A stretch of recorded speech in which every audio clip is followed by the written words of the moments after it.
B সমান 3:4 এবং B/C সমান 2:3 হয়, তাহলে A/B/C কত হবে?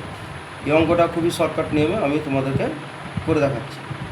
A/B/C যেটা বের করতে বলেছে সেটা লিখে ফেললাম, দিয়ে তারপরে A/B বলেছে, তো A/B, তো A/B এর জায়গায় আমরা 3:4টা বসিয়ে দেবো, 3:4।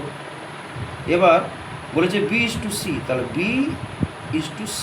B/C অর্থাৎ এই জায়গাটায় 2:3 এখানে বসিয়ে দেবো। এবার আমাদের একটা করণীয় বিষয় কি, যে এই যে ফাঁকা জায়গাটা আছে সি এর জায়গাটা এখানে আমরা পূরণ করব, আর এই ফাঁকা জায়গাটা পূরণ করব। তো ইস2 সামনে ইস2, আবার ইস2 সামনে ইস2।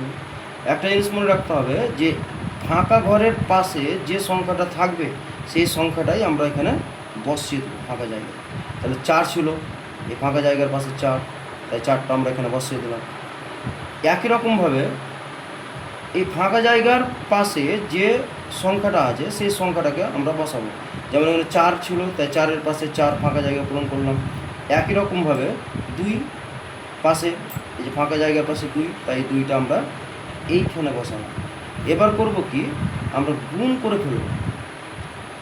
তাহলে গুণ করি, 3 দুগুণী 6, ইস2 সামনে ইস2, 4 দুগুণী 8, ইস2 সামনে ইস2, 3 4 12।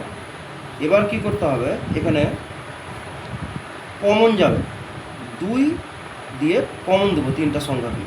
তাহলে 2 দিয়ে যদি কমন দিই তাহলে কত হবে, 3 দুগুণী 6, 4 দুগুণী 8, আর 6 দুগুণী 12। তাহলে আমার কি চলে এলো, A/B/C সমান কত, 3:4:6। আমাদের আনসার বেরিয়ে গেল, A/B/C সমান 3:4:6 অ্যান্সার।